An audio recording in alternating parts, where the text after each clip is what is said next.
In my previous video, I took a look at this NetIO PowerPDU 4C PDU, and we looked at all the APIs it supports, and it's a really neat device. And if you haven't seen it already, I strongly recommend checking it out. This is a little extra video where we do a teardown of it. So just because I always want to be fully upfront and transparent when I do any sort of sponsored video, NetIO did send me this free of charge to look at, but they've not paid me to do the video, they've not told me anything to say, and they're not seeing this video before it goes live.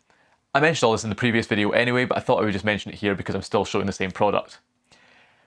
But yeah, let's take this apart and see what's inside it, because this could be a really interesting device.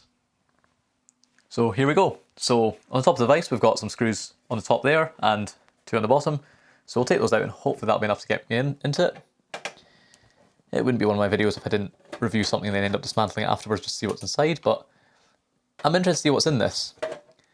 I took apart my APC PDU before, and it was quite interesting seeing the design inside that. I'm expecting this to be a lot simpler because it's not really being used in as mission critical applications as running servers, and also it's probably not going to be carrying as much current as that thing. But it's also a lot smarter, so it'll be interesting to see what this has. It's also a lot newer. I mean, that APC was probably 15 years old. This is a little bit newer. And there we go. There's also two screws in the back there that I didn't notice, but it seems to come apart without them, so that's fine. So those out, we can pop it open.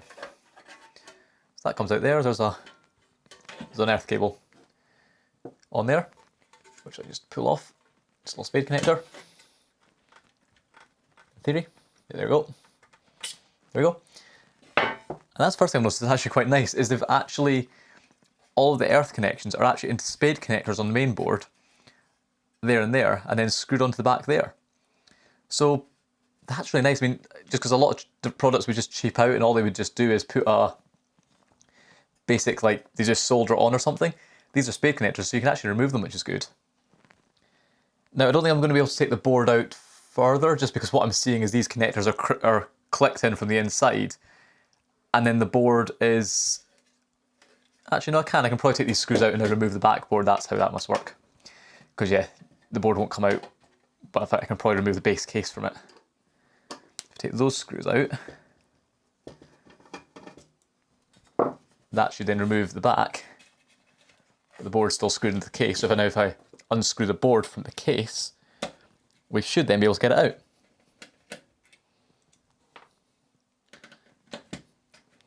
And I'm just really interested to see what components this all uses. So far it looks pretty nice quality. It's a nice, good looking board.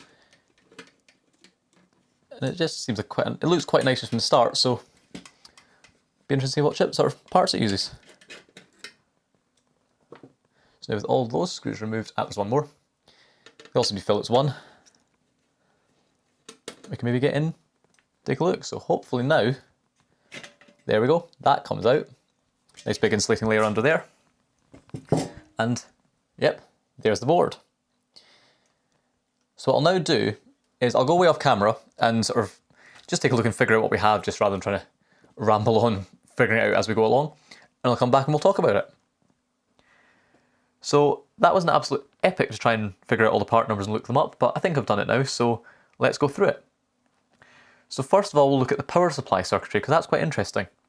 So initially up here, you've got this big block, which is a power supply. And this is a Meanwell IRM 05-5. And this is a sort of all-in-one module power supply soldered on, which is quite a neat little device. It means you can buy quite a decent power supply as a single module and solder it on. And these only cost around £7, so if it broke, you could probably even replace that as a single unit. And that's just a basic 5 volt, 5 watt power supply, so it's designed to power all the digital circuitry down here. But as I mentioned earlier, this switch on the back only seems to switch the digital stuff and leaves the main power supply and relays powered separately. And that actually makes sense, because while I'm not Big Clive and I'm not a power supply expert, this here looks like a switch mode power supply of some sort. I've not really been able to work out much from it. There's a little ST chip here that's got a model number U28881, or it's not ST, it's a TI, Texas Instruments chip. But yeah, U28881. And I can't find any information about it online, but there's a diode here, and that diode is connected directly to the live, or in some way to the live mains terminal on the IEC input. So I suspect that that's a little switch mode power supply. So what they seem to be doing is they're powering this power supply through the switch to power all the digital stuff here, but then independently of that, they're using this simple little switch mode power supply here to power the relays and some other stuff under here we'll take a look at. So that's quite a nice idea, because what it means is you kind of separated the two, so you can reboot the CPU without impacting the actual power supply. And yeah, I mean, it makes sense, because my APC PDU I took apart before, it had redundant power supplies. So it had two power supplies that were powering the whole thing, but they both powered the same things as each other. But the idea there was if one power supply failed, the other one would keep the relays powered. With this, you've not got redundant power supplies on the relays, but you've got a separate power supply for the relays, and it means you can switch it separately. So it's quite nice, and it's a fairly simple power supply. It's probably very little to go wrong with it. Now, obviously, I might be talking total nonsense here, but it feels like some sort of switch mode power supply to me. But with that, all that out of the way, now let's look at all the digital stuff, because that's where things get quite interesting. So down here we can see we've got the main CPU. This is a MediaTek MT7620A. And interestingly, this seems to be a chip designed for like Wi-Fi routers and things like that. So it's got a 600 MHz MIPS core, which makes sense. But interestingly, it's also got some sort of Wi-Fi support. They're obviously not using it here, but I suppose it makes sense to standardise on a chip that does support Wi-Fi, so you could release a model that did have Wi-Fi. Obviously, it wouldn't really have the capability that you need additional supporting hardware around it, and obviously the software, but it does in theory support Wi-Fi. But what it also has is a 5-port fast Ethernet switch. Obviously, we're only using 2 ports here, but that also makes sense, because they can now have these 2 ports here switched, and they're actually switched in hardware using an actual switch chip. Now, it's obviously not a particularly fancy one, but that actually does seem a little bit more reliable than, say, just having a normal standard CPU with a pair of Ethernet interfaces and bridging them in software. Even though they're only 100 meg, they are going through proper, essentially switched hardware. It's then got other protocols like standard GPIO, I2C, JTAG, and a couple of UARTs. So I suspect they're using the UARTs for some other stuff over here we'll take a look at later, and maybe some of the GPIO as well, I presume. Next up, we've then got this little chip here, which is the RAM.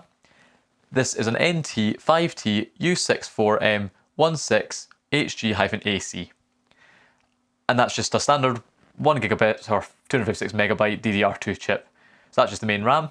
The next up, you've got the flash, which is a Samsung KLM 4G 1FE PD.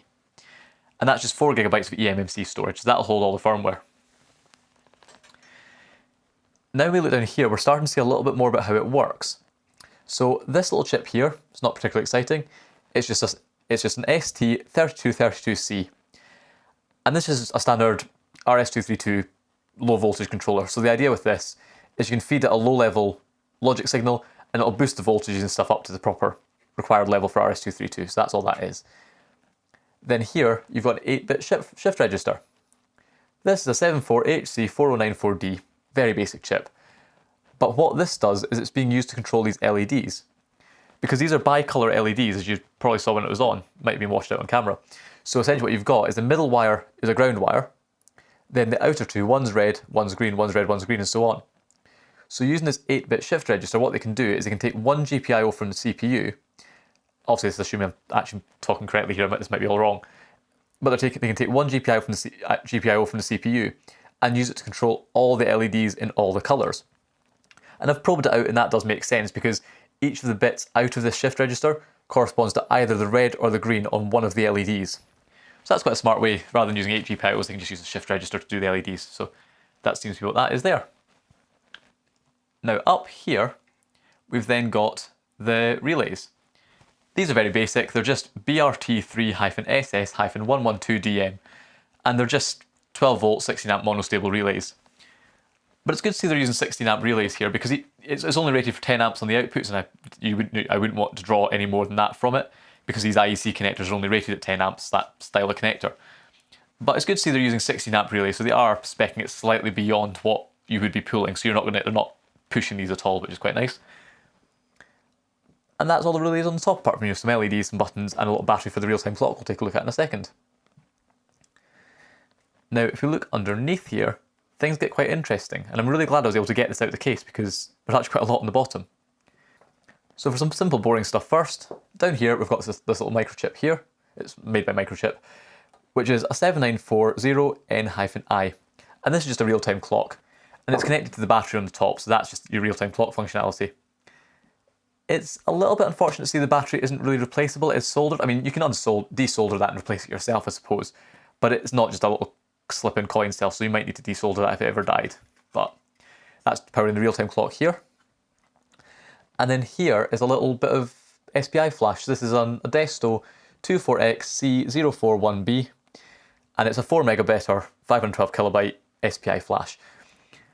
I suspect this is some sort of boot ROM, so you might have a boot ROM on here, and then that initializes the CPU, which can then boot the main firmware from the eMMC. It's presumably something like that. Now over on the right here, this is where things get interesting around the current sensing. So on the outside we've got these two identical chips, and these are STPM33s. They're made by ST Microelectronics, and they seem to be current metering chips. I looked them up and found a datasheet, but there was a lot of words there I didn't understand, so I didn't really go into much detail. But they seem to be able to do all the current sensing and the must calculate the power factor and stuff as well. And I think each of them has 2 ports, so essentially they can each monitor 2 of the outputs. So you've got the 2 of those there, and then on the top between all the relays, there's these 0.002 ohm resistors that seem fairly high current. So I suspect these are like current sense resistors, and then those chips use that to sense the current going through.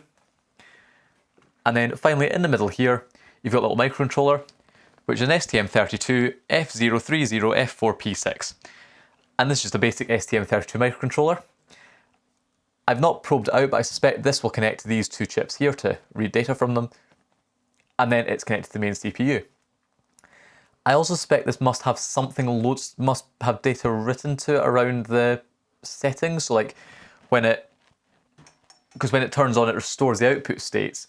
So I suspect maybe the output states are then written to this chip, so when it turns on it can switch the outputs accordingly. And this chip's obviously interfaced with the main CPU. And for that, they seem to be using these opto-isolators. So down here, there's some opto-isolators, and these are connected to that CPU, and then go down onto this board. So that's obviously carrying some sort of serial type protocol from the microcontroller there to the main CPU here. And it all seems really nicely isolated. I'm not an expert in high voltage electronics or really many electronics at all, but you can see there's a big massive gap here in the traces, so there's a huge gap between the low voltage and high voltage side, and there's this big slot cut out where the opto-isolators are as well, so that all seems pretty good. So I think that's really everything, just looking over my very badly scribbled notes, but yeah, I think that's everything there. But it's quite interesting to see how all this works inside. It's quite a nice layout, and I really like the way that they've got a separate CPU switching the relays on, and that's kept separate from the main CPU that handles all the web interface and stuff like that. Because if something was to crash in this, it would be much more likely to be the main CPU that's probably running Linux with a bunch of complexity on it. So having that isolated from the CPU that's just needed to keep things powered on is quite nice. I like that idea.